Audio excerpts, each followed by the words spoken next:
Bienvenue sur ma chaîne Titel Livre BD. Salut les amis. Alors aujourd'hui en fait la vidéo risque peut-être d'être un petit peu longue parce que je vais vous faire en fait une moitié d'année avec tous mes coups de cœur BD. On est le 1er juillet, donc en fait je vais couvrir les mois de janvier à juin. En tout en fait sur 6 mois pour l'instant j'ai lu 118 BD et j'ai eu 23 coups de cœur. C'est pour ça que je vous dis la vidéo risque d'être longue. Mais ce que je vais faire c'est que à part le mois de juin que je n'avais pas encore présenté mes coups de cœur, tous les autres mois j'avais fait des revues, en fait déjà des chroniques en vidéo. Donc je vous renverrai effectivement sur mes avis lecture en cours de route finalement, pour éviter que ce soit trop long. On va pas attendre plus longtemps, on va démarrer ça.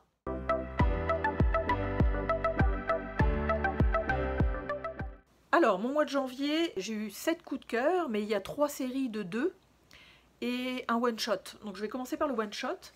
Là, c'est Camille Beniamina, donc c'est chez Albin Michel, c'est selon un roman de Amélie Nothomb et c'est Barbe Bleue. J'ai vraiment beaucoup aimé ma lecture, ça je pense que je vais le répéter souvent parce que en fait je parle de mes coups de cœur, donc c'est logique aussi. Mais j'ai lu le roman après et j'ai trouvé que le roman était très verbeux. Et j'ai trouvé effectivement que la bande dessinée, telle que je l'avais ressentie au départ, était extrêmement onirique. Les dessins sont magnifiques, en couleur directe comme ça, c'est sublimissime. Les dessins sont magnifiques. Il y a des ambiances de couleurs. Puis, en fait, c'est le conte de Barbe Bleue revisité, effectivement, par Amélie Nothomb et par Camille Beniamina. Donc c'est sublimissime, vraiment, comme vous pouvez voir. C'est une bande dessinée que je vous recommande chaudement, c'est vraiment excellent, vraiment. Je vous dis, je vais répéter ça 12 millions de fois, mais c'est ce qui va se passer effectivement. Ensuite, on attaque une première série que j'ai adorée, qui est chez Futuropolis, qui est scénarisée et dessinée par Benjamin Flao, et qui s'appelle Kililana Song. Première partie, deuxième partie.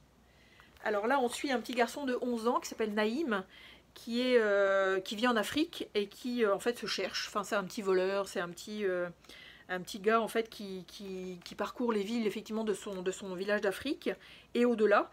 Et les dessins sont absolument sublimissimes. J'ai pas racheté en fait du Benjamin Flao, mais il va falloir que je le fasse parce que c'est en plus son scénario est génial parce qu'on croise plein de personnes toutes plus en couleur les unes que les autres. Le petit garçon est vraiment chouette comme tout. Il y a cet arbre là aussi qui est pas mal présent. Il y a plein d'aventures effectivement. Je vais essayer de trouver des trucs sur l'eau, comme ça par exemple. Il y a beaucoup en fait de voyages sur l'eau aussi. Enfin en tout cas moi j'ai adoré cette lecture là. Le petit personnage est vraiment attachant. Les personnages qui croisent aussi sont très intrigants parce qu'il y a un petit peu de mystère, un petit peu de vaudou, un petit peu de choses comme ça effectivement dans cette bande dessinée là. Et j'ai vraiment beaucoup aimé. C'est quelque chose que je vous recommande, vraiment. Ensuite, alors là, on en a beaucoup parlé, on en a beaucoup entendu parler, on a vu beaucoup de chroniques, souvent assez dithyrambiques effectivement parce que c'est vraiment une réussite. Là c'est effectivement scénarisé et dessiné par Zidrou et Franck P. Donc Franck P au dessin et Zidrou au scénario. Zidrou, que je pense que si vous regardez mes vidéos, vous savez que j'adhère à 2000% à ces scénarios. Et là on parle de La Bête, donc chez Dupuis. Donc le tome 1 et le tome 2. C'est des beaux bébés à chaque fois, mais comme je montre effectivement l'intérieur, c'est quand même assez aéré. Je trouve que Franck P a vraiment pris la place pour bien dessiner en fait cette histoire. Donc là c'est une histoire à partir de l'arrivée effectivement du marsupilami. L'arrivée du marsupilami effectivement sur une côte belge. Et qui va être pris effectivement, qui va être adopté par un petit garçon comme celui-là, qui est tout plein de problèmes et tout plein de problématiques, qui n'a plus de papa et que la maman s'en occupe super bien. Il y a beaucoup d'amour, il y a beaucoup de choses.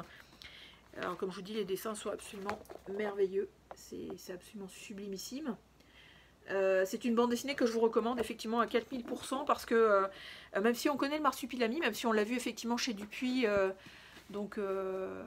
l'ancienne, j'allais dire, à l'ancienne, j'exagère parce qu'en fait l'original c'est quand même les bandes dessinées qu'on connaît, mais celui-là c'est vraiment c'est une belle façon effectivement de reprendre ce mythe là du marsupilami de façon extrêmement poignante, actuelle. C'est comme dans les années 50 mais c'est quand même actuel.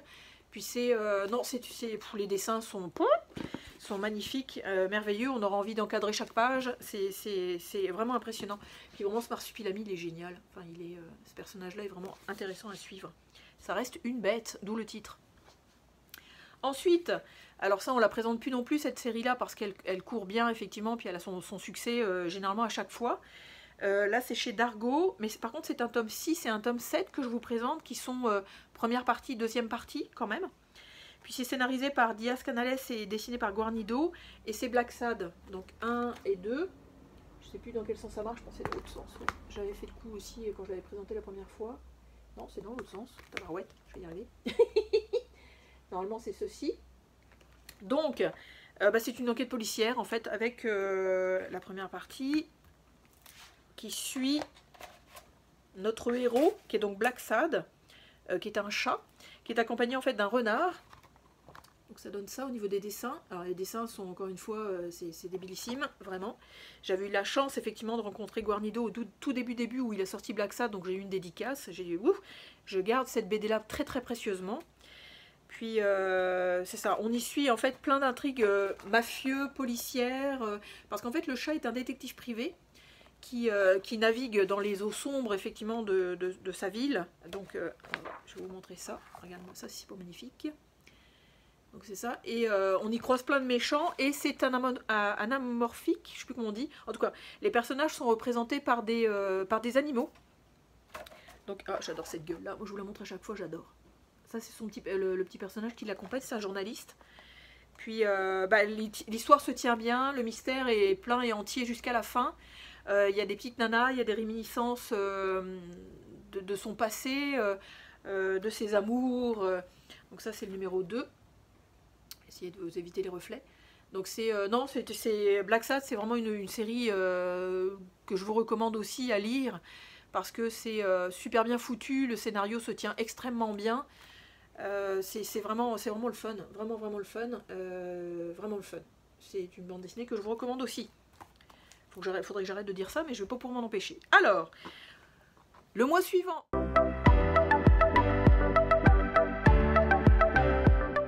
Alors, le mois suivant, février, 0. J'en ai eu 0 coup de cœur. Par contre, j'en ai quand même lu une dizaine. Donc, il y a eu limite coup de cœur, mais c'est pas arrivé proche.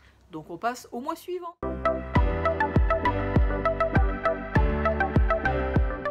Alors, le mois de mars, 3 coups de cœur. 3 coups de cœur. Donc là, d'abord, on est avec Sarbacane, que je commence à apprécier de plus en plus, effectivement, au niveau de maison d'édition. J'adore ce qu'il publie, je trouve ça génial.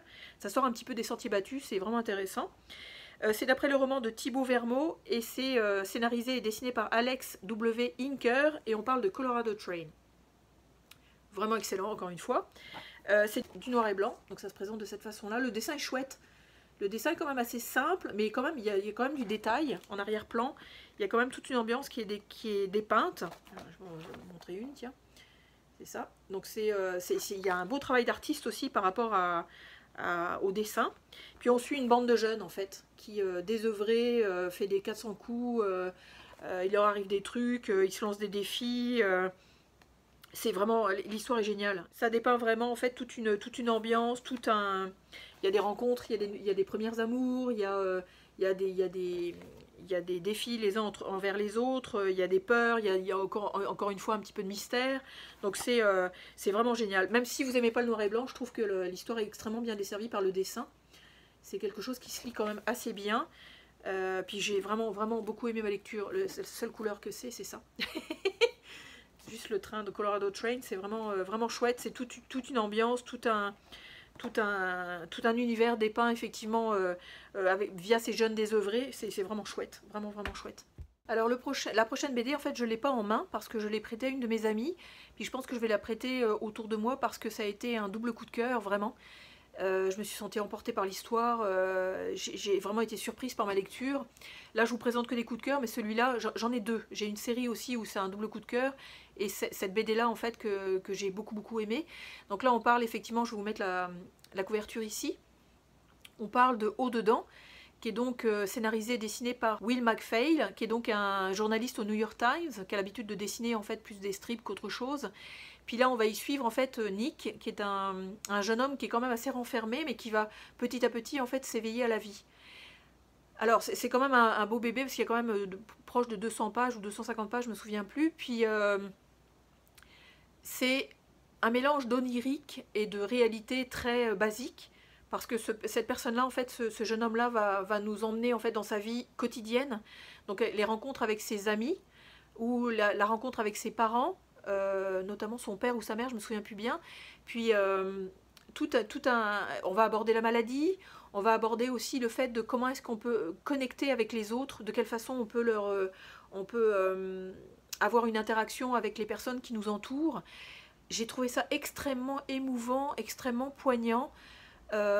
Extrêmement ouvert, enfin, ça ouvre beaucoup de possibilités effectivement, puis on se sent moins seul quand on lit cette bande dessinée là, je trouve.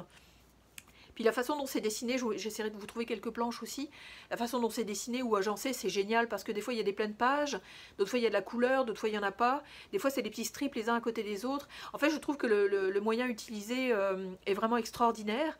Je ne sais pas si je vous ai dit que c'était chez 404 Comics, donc 404 Comics c'est vraiment, ou 404 Graphiques, je ne sais plus où ils en sont rendus. Puis en général, le travail éditorial est absolument génial. Puis la BD ne coûte pas si cher que ça. Non, c'est une bande dessinée que je vous recommande vraiment, vraiment de tout cœur. Essayez ça, vous allez vous régaler vraiment. Ensuite, la troisième coup de cœur que j'ai eu. Alors évidemment, le page, on ne le présente quasiment plus parce que il a une patte graphique qui est absolument extraordinaire. Puis lui, il fait souvent des documentaires, en fait, d'après ses expériences vécues, donc généralement journalistiques. Et là, on est chez Futuropolis, donc Emmanuel Lepage, à un printemps à Tchernobyl. Donc là, il a été mandaté, je pense, pour faire un reportage sur l'après Tchernobyl, donc dans les années 80, si je me souviens bien. Il va se rendre compte qu'il y a encore des zones qui sont fermées. Je vais vous montrer ça, déjà, double page.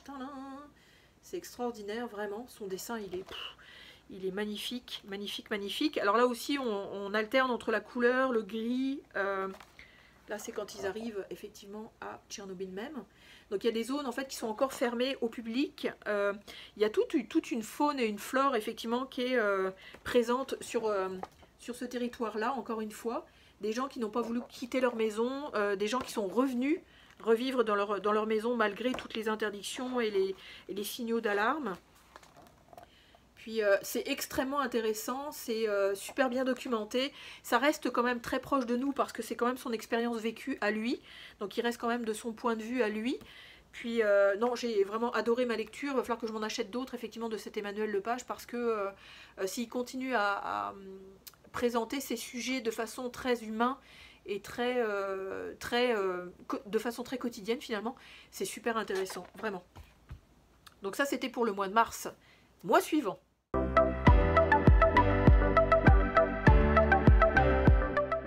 Alors le mois d'avril j'en ai eu 6, mais j'ai eu 2 one-shots et une série de 4 tomes.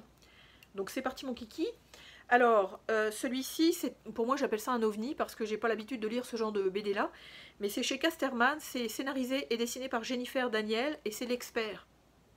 Petite BD quand même, qui suit effectivement un personnage lambda, un monsieur qui est marié avec un enfant qui a une vingtaine d'années ou 19 ans je pense, son môme. Puis qui est sans ambition, qui est un petit peu mou, sa femme qui lui reproche souvent des choses, et ce monsieur-là en fait travaille dans une morgue. Donc c'est assez truculent, j'avoue, en fait les exemples de morgue sont assez spéciaux. Le dessin est un petit peu schématique, je dirais, mais assez efficace. Puis en fait il va se retrouver face à un cadavre en fait d'une mère et son fils qui sont décédés dans un accident de voiture, et il va chercher pourquoi. En fait il va chercher pourquoi.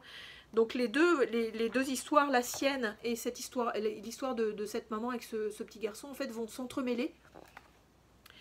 C'est extrêmement humain, encore une fois. Moi, vous savez bien que j'adore les bandes dessinées qui touchent l'âme, vraiment.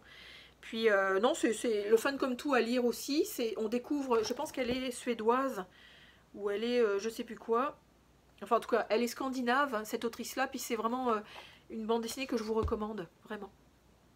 Ensuite, alors une petite bande dessinée qui va être recommandée par BD & Co, que j'ai beaucoup aimé aussi. C'est un petit coup de cœur parce que c'est sympathique, c'est drôle, puis ça soulève plein d'interrogations philosophiques sur la famille, sur l'adoption, sur plein de choses. En fait, c'est Le Grand Méchant Renard.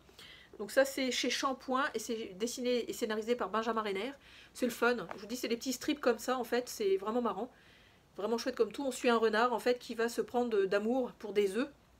Parce qu'il va s'associer avec un loup pour pouvoir bouffer en fait les œufs d'une poule, puis il lui arrive que des crasses. Il est extrêmement maladroit, il se fait tout le temps engueuler par les uns et les autres. Puis vraiment le dessin est chouette comme tout, vraiment cool comme tout. Donc c'est aussi une bande dessinée que je vous recommande, vraiment cool. Et la dernière bande dessinée où je vais vous renvoyer à ma vidéo cette fois-ci, je vous ferai pas l'injure de recommencer à vous en parler. Mais j'ai une vidéo qui dure une vingtaine de minutes sur cette série-là, qui est un incontournable, qui fait partie effectivement de mon double coup de cœur, en tout cas de ces 6 premiers mois. Et effectivement c'est chez Dargaud, et c'est scénarisé et dessiné par Manu Larsenet, et c'est Blast, donc comme tome 4, tome 3, tome 1, c'est un peu présenté n'importe comment mon truc, et le tome 2, donc ceci. Donc là je vous en parlerai pas, je vous dis c'est un double coup de cœur, c'est une BD en fait, je vais vous mettre le lien dans la barre d'information en fait pour aller revoir cette vidéo là, parce que j'en parle en long, en large, en travers. Donc ça, je vous dis, allez-y, les yeux fermés. Manu Larsenet, je sais qu'il a écrit La Route ces derniers temps, donc ça fait un foin de tous les diables aussi. J'avoue que c'est un auteur que je suis de plus en plus, j'en ai d'autres encore dans ma bibliothèque que j'ai encore à lire, mais non, Blast c'est une explosion de plein de choses, d'émotions, de choquer, en tout cas il y a plein de choses là-dessus. Je vous renvoie à ma vidéo. Donc ça c'était pour ce mois d'avril, le mois prochain maintenant.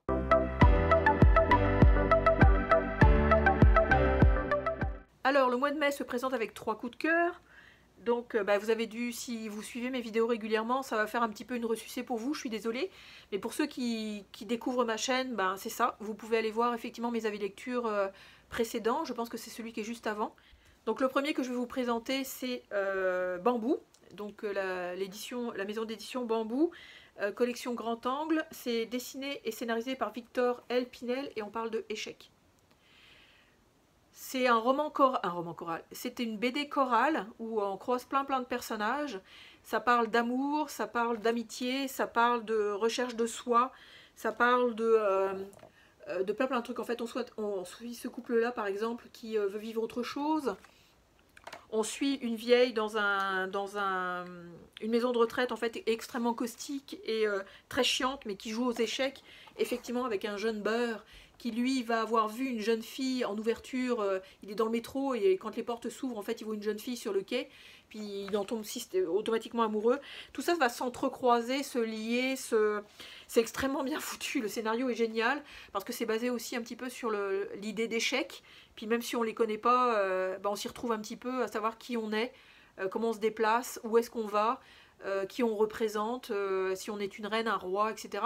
Donc c'est vraiment chouette, vraiment super. En plus le dessin, comme vous pouvez voir, est absolument magnifique. Le dessin est magnifique, les couleurs s'entrecroisent, c'est des couleurs quand même relativement pastel en fonction des personnages qu'on croise. C'est toutes des ambiances. Non, c'est vraiment une excellente bande dessinée. Vraiment, j'ai beaucoup aimé. Alors, le prochain coup de cœur que je voudrais vous présenter, c'est chez Demand Édition. C'est une bande dessinée que j'ai aussi présentée en fait dans mon avis lecture précédent. Donc, désolé pour ceux qui l'auraient déjà vu. Peut-être zapper jusqu'à la fin parce qu'au mois de juin, effectivement, je vous ai rien présenté à date. Donc, ça va être la surprise de la fin. Donc, c'est dessiné, scénarisé tout par Renaud Roche et Laurent Hopman. Puis, c'est Les Guerres de Lucas. Donc c'est une bande dessinée qui est plus documentaire, effectivement, moi je suis pas très fan des documentaires, mais celui-là il est génial, vraiment génial, enfin je veux dire, on y suit effectivement George Lucas et la genèse effectivement des Star Wars, du Star Wars, du premier en tout cas. Puis c'est super bien foutu, c'est extrêmement bien documenté, comme je disais effectivement dans ma vidéo précédente, quand je l'ai présenté, c'est si vous n'aimez pas Star Wars, allez-y parce que ça va vous donner des idées de comment ça se passe dans le cinéma hollywoodien des années 70, où c'est un peu du gros n'importe quoi évidemment, ça n'a pas dû changer beaucoup, mais en tout cas. Puis effectivement de voir la passion de cet homme-là par rapport à son projet, ce qui est assez faramineux, assez complètement fou.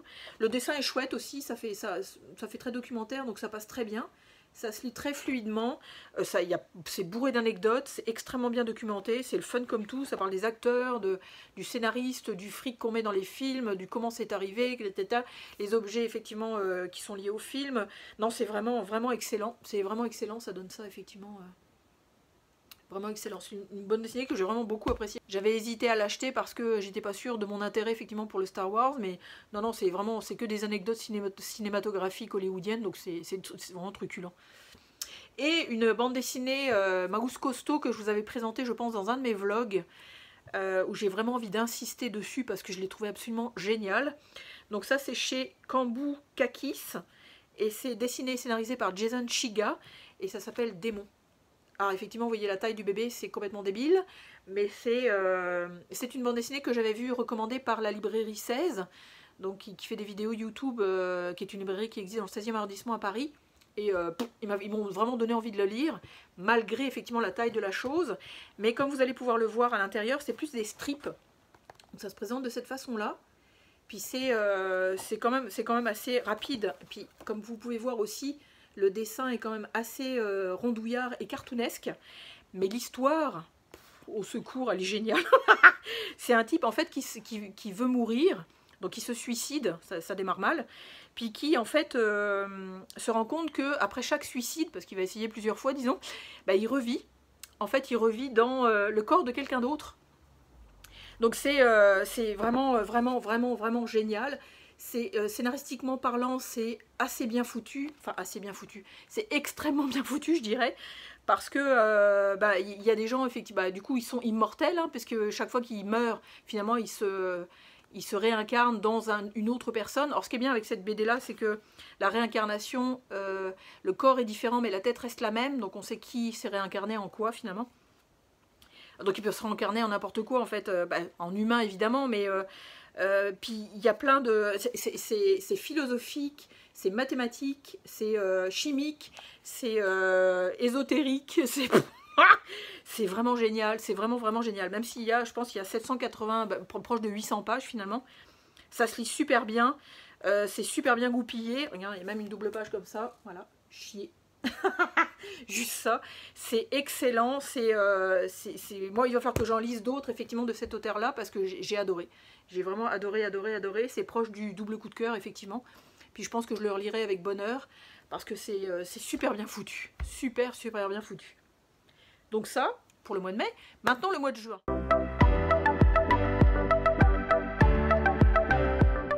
J'ai eu 4 coups de cœur, vraiment en dernière lecture, vraiment vers la fin du mois. Donc j'ai été assez surprise, dans le bon sens du terme.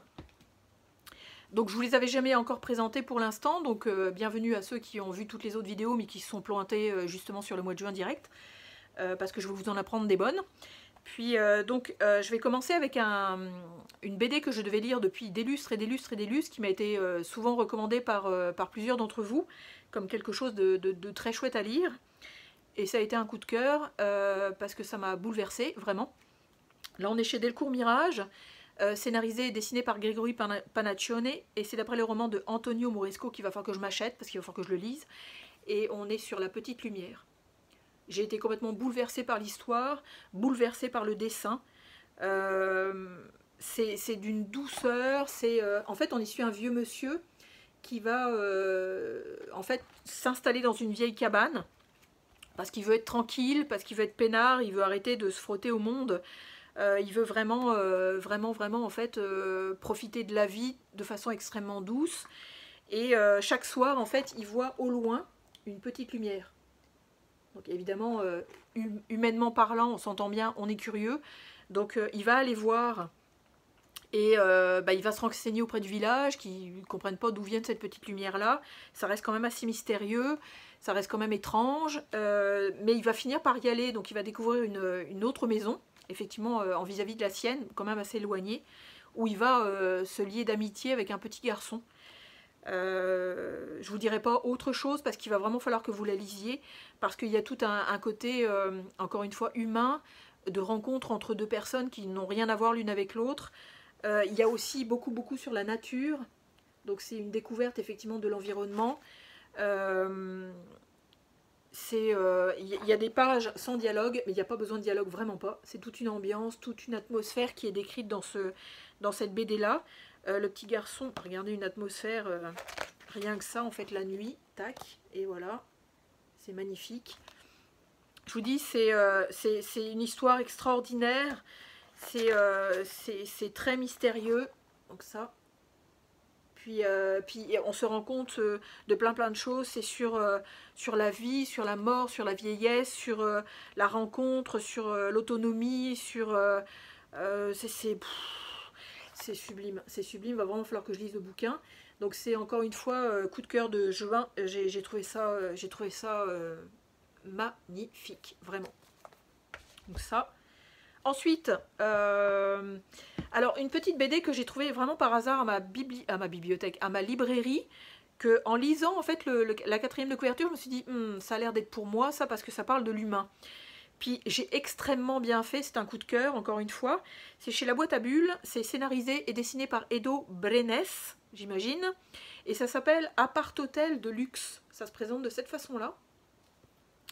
La Boîte à Bulles, généralement, j'aime bien ce qu'ils font parce que c'est toujours humain, c'est toujours tourné vers les histoires de rencontres, etc. Et c'est tout à fait ce qui se passe dans cette bande dessinée-là. Le dessin est ligne claire, donc très agréable à lire, très chouette. Il y a beaucoup d'ambiance, encore une fois. Les personnages, je vais essayer de vous en trouver un. Il y a souvent, en fait, ce que j'aime beaucoup dans sa façon de présenter les choses. J'ai essayé de vous trouver une page, bon sang de bois, j'en trouve pas. Où c'est, peut-être au début, il y a une voix off. Mais on voit, on va regarder la première page finalement, une voix off, puis on voit du dessin en fait de plusieurs choses différentes dans l'appartement. Donc on est dans un appartement, c'est un fils qui revient dans l'appartement de son père qui est malheureusement décédé, accident de douche, en fait il s'est pété la gueule dans sa douche, donc il en est mort malheureusement. Puis on va croiser plein de personnages, on va retourner dans son enfance, il y a beaucoup de questionnements, c'est extrêmement philosophique. Il y a beaucoup aussi de thèmes sur la différence, donc l'acceptation de la différence. Ça parle en fait effectivement de plein de trucs, de l'allaitement, de la sexualité, de l'enfance, de comment effectivement redevenir actif dans ses amitiés. C'est génial, c'est super bien foutu. Des fois c'est extrêmement philosophique, donc on a plusieurs pages sur une réflexion qui se suit d'un bout à l'autre entre deux personnages, qui est super intéressante, encore une fois, qui est extrêmement d'actualité. Ce que j'ai oublié de préciser aussi, c'est que ça se passe au Costa Rica. Donc c'est encore une fois une ambiance entre des gens qu'on ne connaît pas forcément, une façon de voir la vie qui est un petit peu différente. Mais ça reste encore une fois très humain. Donc ce qui est dit, c'est pourquoi la douche de Monsieur B coule-t-elle en continu depuis ce matin? Pourquoi ne répondit-il pas quand on frappe? Donc ça c'est effectivement le décès du vieux monsieur. Puis l'un après l'autre, ses voisins se croisent sur son palier, interrompent un instant le cours de leur vie et entremêlent le fil de leur questionnement. C'est vraiment ça. C'est vraiment ça. Si vous aimez effectivement les rencontres de gens, allez-y parce que c'est génial, vraiment génial. Ensuite, alors encore une fois, toujours quelque chose d'extrêmement humain. On dirait que je dis mes coups de cœur, mais c'est parce que j'ai le cœur qui bat pour eux finalement. C'est chez Futuropolis. C'est scénarisé par Kittery Simon. C'est une femme, Kittery, malgré effectivement l'étrangeté de son prénom, qui n'est pas habituel effectivement en francophonie, disons. Et c'est dessiné par Francesca Vartuli. Et ça s'appelle Ce que je sais de Rokia. Donc là, on va être du côté effectivement immigration, parce qu'on va suivre une jeune fille qui vient du Libéria, qui va être prise en charge par une famille qui veut bien l'accueillir en tant que famille d'adoption, en fait, en tout cas temporaire, disons. Et on va suivre tout le parcours de cette petite jeune fille qui est arrivée effectivement comme une réfugiée. Donc tout ce qui est problème administratif s'est soulevé dans cette BD-là à 2000%, donc c'est hyper frustrant, disons. Puis on va surtout suivre la relation qui s'instaure entre cette jeune fille-là, donc Rokia, et la jeune femme la jeune femme qui a des enfants quand même qui sont principalement adultes. Elle a 4 enfants, dont 3 qui sont déjà partis du nid, qui se sont déjà envolés de leurs propres ailes, mais dont une jeune fille qui reste quand même à la maison, avec qui effectivement Rokia va aussi avoir une interaction. Puis, mais c'est surtout la relation entre cette mère qui lutte, qui se met à lutter en fait pour que cette jeune fille reste sur le territoire français. C'est une bande dessinée extrêmement frustrante, extrêmement bouleversante, très dérangeante, parce que ça parle d'une immigration qui n'est pas évidente du tout, d'une jeune fille qui atterrit sur le territoire français, mais qui effectivement a été enregistrée d'abord sur le territoire italien. Donc c'est extrêmement mélangeant, c'est compliqué. C'est compliqué, l'administration en fait dans l'immigration, c'est débilissime. Et en plus, cette jeune fille-là est très étrange parce qu'elle est extrêmement renfermée au départ. On ne sait pas très bien qui elle est, on la comprend pas. Il y a des retours en fait sur son passé. Il y a effectivement c'est mêlé avec l'action en fait dans le quotidien actuellement. Donc c'est bien foutu, c'est extrêmement bien foutu. On le suit vraiment bien. Mais c'est arrachage de cheveux vraiment. Mais ce qui reste important effectivement dans cette bande dessinée là, c'est le côté on aime la personne, on veut qu'elle reste, on veut lutter effectivement pour que la personne puisse être heureuse finalement. Donc, et le dessin, mesdames et messieurs, c'est absolument magnifique, ça donne ça. C'est des couleurs pastel, c'est toute une ambiance, encore une fois, toute une atmosphère qui est décrite dans cette bande dessinée là, selon effectivement les endroits où on se trouve, parce qu'on va aussi aller au Libéria un petit peu. Il y a des personnages qu'on suit, à un moment donné elle met le voile, on ne sait pas trop pourquoi. La jeune maman, elle est comme ça. Bah, la jeune maman, qui doit avoir peut-être une cinquantaine d'années, je pense, mais qui est une lutteuse finie, vraiment, qui décide de se prendre au jeu, en fait, dans ce parcours de l'immigration de cette jeune Rokia. C'est une histoire magnifique. En plus, quand on sait que c'est tiré d'une histoire vraie, en fait, d'une expérience vécue, toujours est-il que c'est absolument génial. Enfin, la conclusion, je vous la laisse à votre discrétion, parce que c'est une bande dessinée à découvrir, effectivement. Donc ça, encore un coup de cœur de ce mois de juin, finalement. Et je vais terminer par une petite BD, en fait, une BD. Je dirais c'est un documentaire truculent, plein d'humour, extrêmement instructif aussi, que je dois lire depuis un certain temps. Je l'ai depuis ma bibliothèque, dans ma palle, depuis longtemps. C'est chez Delcourt, le format est sublimissime aussi. Et c'est scénarisé et dessiné par Lou Luby, et à la fin, il meurt. Donc ça donne ceci, comme vous pouvez voir, la tranche est magnifique, l'intérieur est comme ça, effectivement ce sont des strips qui se succèdent les uns aux autres, et ça parle des contes, mais alors d'une façon, je dirais, extrêmement lucide, et extrêmement contemporaine, et vraie, et authentique, et tout ce qu'on veut. Donc c'est des contes, en fait, on se rend compte que c'est... les contes, c'est pas Disney du tout, là. C'est complètement différent. Il y a des têtes arrachées, il y a des bras coupés, il y a du sang, il y a des tripes, il y a des méchants vraiment dégueulasses, il y a des gentils extrêmement naïfs. C'est génial. C'est extrêmement documenté, c'est super bien foutu. Ça se présente comme ça. C'est émaillé de contes analysés, de thèmes de contes analysés, comme par les origines du conte, par exemple. C'est génial, c'est génial. Elle a un travail derrière cette bande dessinée qui est absolument faramineuse. C'est un boulot. Ça m'a un petit peu rappelé aussi Gottlieb, en fait, de la façon dont elle présente ses personnages, parce que souvent il y a une réflexion très sérieuse, mais avec des personnages qui illustrent cette réflexion de façon extrêmement humoristique.